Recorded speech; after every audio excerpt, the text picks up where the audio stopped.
The DoD, like everyone else, wants software assurance, and usually what they get is various techniques to hunt for bugs, but they don't prove the absence of unknown bugs. And that's the payoff that formal models can provide. So it's a big payoff, but it's also a big price.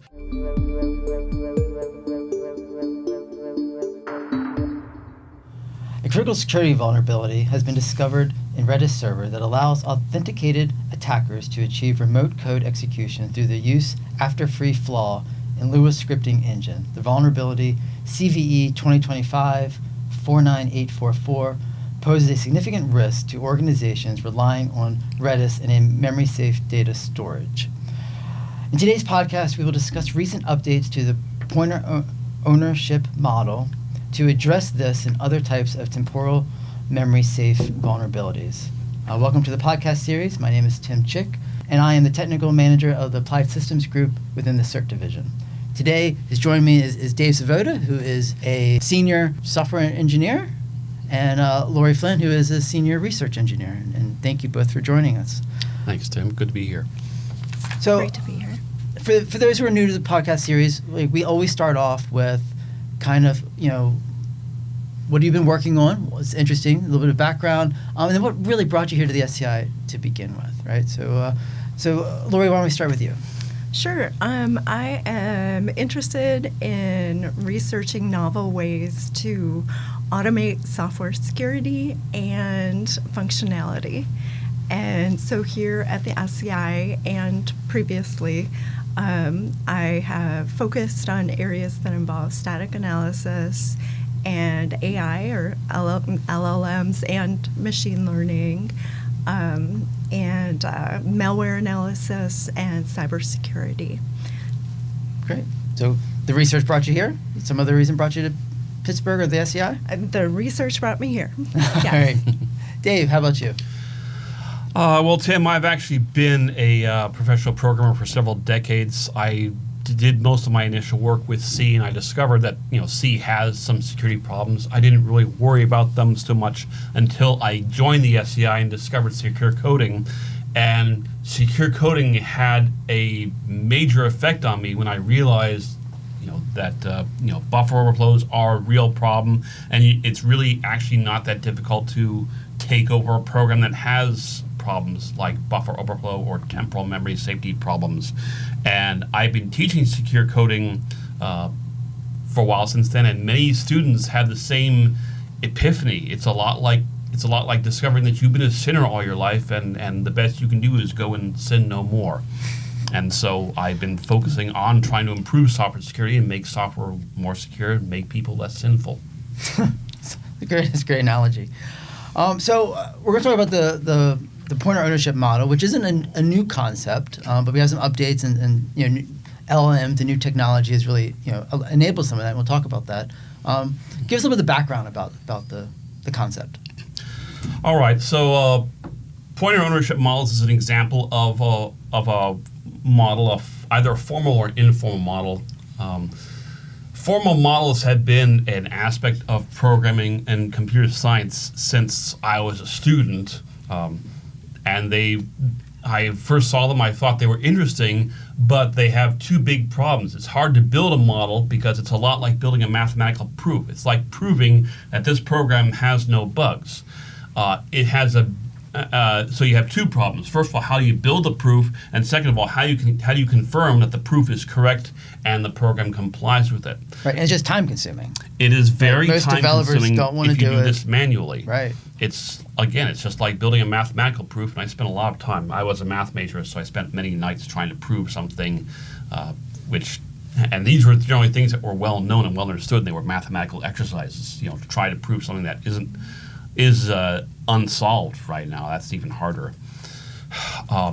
So ultimately, formal models are something in the research field that have, they've had some adaptations, but the adaptations are usually rather quiet, and they're expensive and they're slow.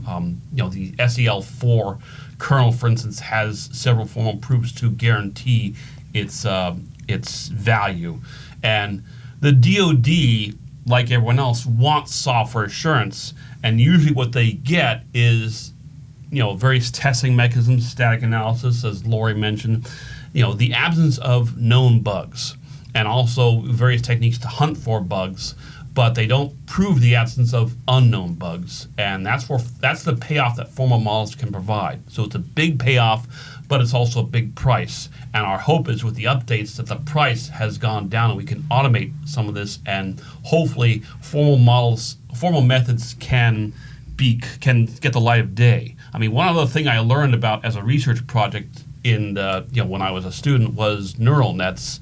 And neural nets were another interesting mathematical abstraction, and I thought it's going to be a long, long time before these see the light of day as well. And it was a long, long time, but but here we are. But here we are. Right, it just takes time and energy and technology, right? And lots of work. Lots of work, right? Lots of energy, right?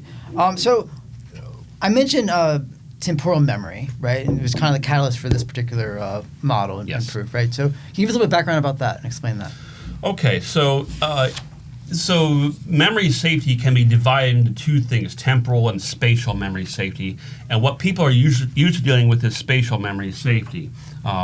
If you have, say, 5 elements in a row, boom, boom, boom, boom, boom, and I ask you for the 7th element, that's a spatial memory safety problem because there's no 7th element.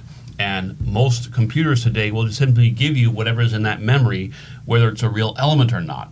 That's a spatial memory safety problem. Those are big problems. Buffer overflows are a good example of that. Temporal memory safety is a case where I ask for, say, the 3rd element of the array, but I ask for it after the array has been freed and there's nothing there.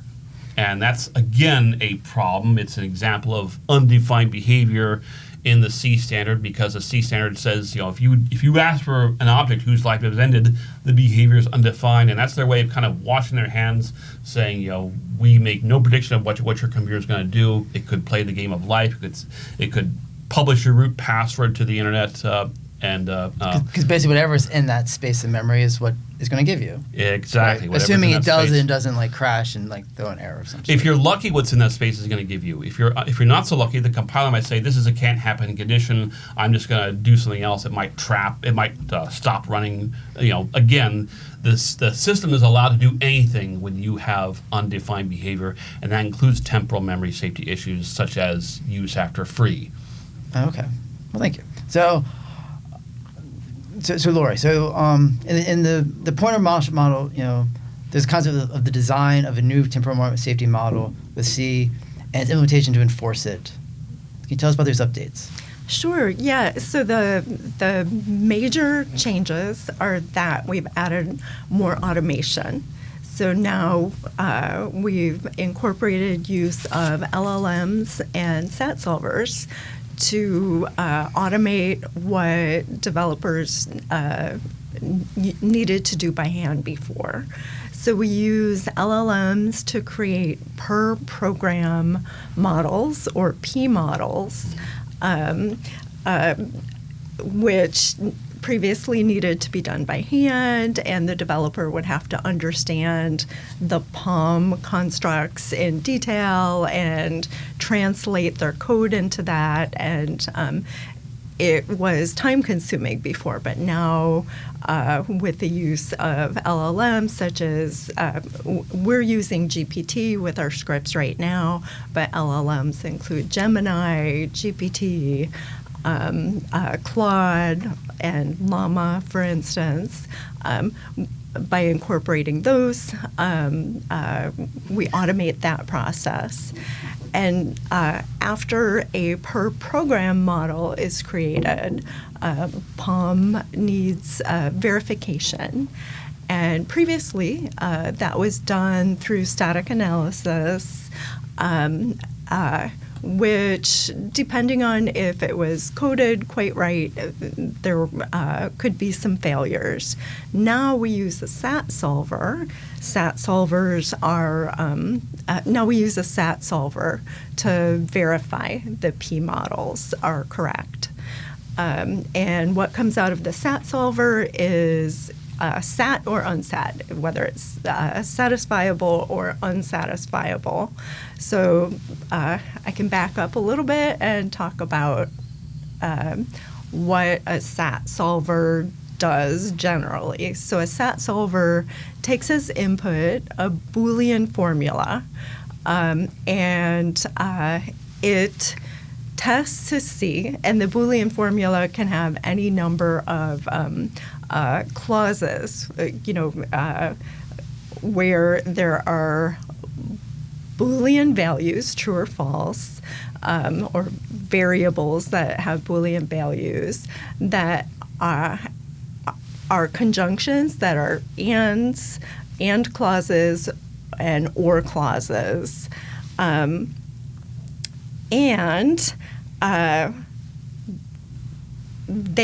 SAT solver determines if there's any possible assignment of values of true and false that can make the overall Boolean statement true.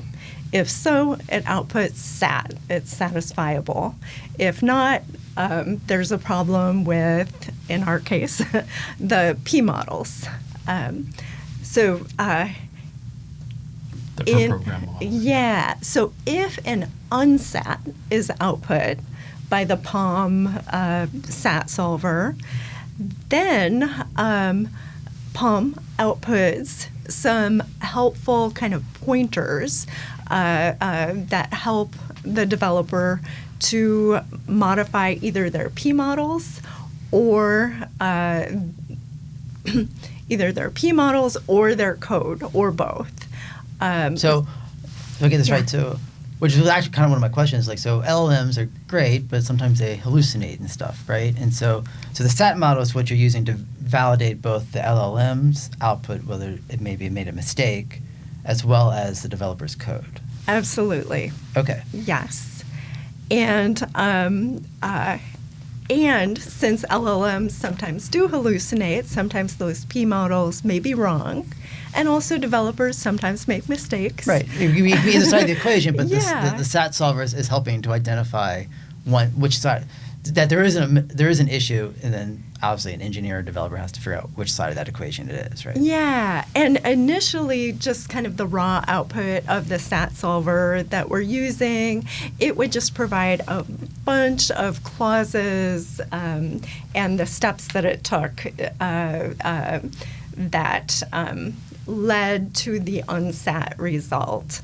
But we have incorporated use of this DIMAX SAT solver after our initial SAT solver that reduces the set of clauses to a set that is smaller, and we have provided we've developed some scripts that connect the variables used in the SAT solver by the SAT solver to particular lines of code and variables both in the source code and in our LLVM intermediate representation. So that should help developers to Tell them where to look. Exactly. Yep. All right. So now we can't cover everything in a podcast, right? So there is a technical report out, and then I think just today or yesterday a blog post was just posted. So Yesterday, actually. Yesterday, right? So there's a couple other resources. We'll provide links in the transcript of this podcast for those who are interested. What other resources are available in terms of adopting this and doing this? So there is a GitHub project. I believe it's simply called, I forget if it's called POM or Pointer Ownership Model. We'll provide the link there, and that has basically all of our source code. That will be linked from our collections page. We have a single collections page which links to the blog post and the GitHub, and it will link to everything else related to the Pointer Ownership Model project. So watch that link for developments. Okay. So in that technical report, you talk about I believe it's called Cherry, CHERI. I wasn't sure whether it was Sherry or Cherry, so I actually watched a couple YouTube videos, and It sounds like Cherry is what they call it. And the POM, like, they kind of solve the same thing, but very differently. So maybe, Laura, you can kind of explain the difference? Yeah. So Cherry requires special hardware to be able to provide the excellent level of memory safety that it does. Cherry is able to trap executing code when it identifies that there would be for instance, a temporal memory safety violation. And then, depending on how the code is programmed, the program might stop. It might do some other action when there's been a safety violation that has been caught ahead of executing. POM, on the other hand, uses static analysis, which analyzes code without executing it, and enables developers to fix temporal memory violation or safety issues before any violation happens, maybe even before the code is deployed. So it doesn't require any specialized hardware, right? And it can be used during the development engineering phase, not operational phase. Exactly. Yes. Exactly. And Cherry is currently in the process of being standardized. There are a lot of big companies that are part of the standardization group for Cherry. So, for instance, like Google, Microsoft, Intel, and AMD, because chips hardware needs to be modified to make it widely available. So most people think that sometime in the near future, maybe 3 years, maybe 10 years, these widely available, widely used CPUs and GPUs will incorporate Cherry. However, we think that Cherry and POM complement each other really well because of what we just talked about, how POM enables catching and eliminating the problems ahead of time. Cherry catches the problems if they slip through. Okay, great. I will add that yes, Cherry provides it provides the elimination of known bugs, whereas POM provides software assurance, a proof of no bugs, not all bugs, proof of just no temporal memory safety bugs. So that is all correct. And I also associate the University of Cambridge with Cherry because of Peter Sewell, who is on the project and works there. So the universities, they're also involved. So they will probably have a big solution in 5 or 6 years. But it's, a lot of software will be written between now and then, though. Much will happen between then and now. Right. Now and then. So they can use this now and use that then, right? Pretty much. Or both together, right? Forever, right? So what's next, right? So we've done this. It's out on GitHub. People can use it. What are you guys working on that might bring you back for a future podcast? Well, there's much work to be done. I could list all the things that we want to do that we didn't have time to do, but I will simply be optimistic and simply say this is future work to do. For instance, right now, POM doesn't handle static pointers, global pointers that live in the same place in memory throughout the lifetime of your program. That's something for us to handle. There are some standard functions that are complex in how they manage pointers. The Unix real path function is one such example. It returns a pointer that might be responsible or might not, depending on the parameters you put in. So that's something that we can handle as well. As Lori mentioned, we just did our testing with ChatGPT, I believe 4.0. There are several newer versions of ChatGPT out, and there's plenty of other LLMs we can use. We can improve or we can alter and diddle how the SAT solver and LLM work. Certainly having the SAT solver verify that the LLM didn't hallucinate is important, but it's not the only possible way of doing things. And to me, the biggest question is, right now we're just handling temporal memory safety things, but we haven't done a thing about spatial memory safety. Could we use the same approach to say, detect buffer overflows without actually having to run the program and overflow a buffer? Right. That is an important question. Lori, would you like to add anything else? Sure.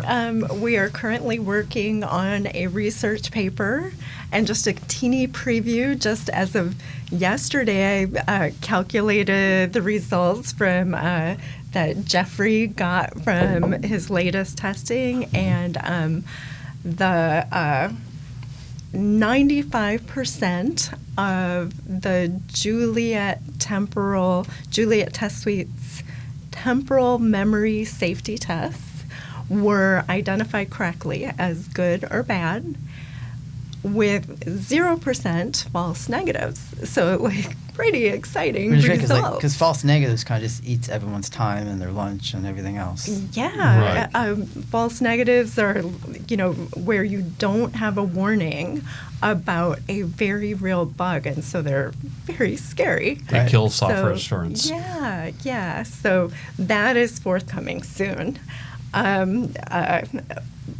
And let's see, also we'll be submitting presentations on our work to various venues. Those will be published to the collections page that David talked about.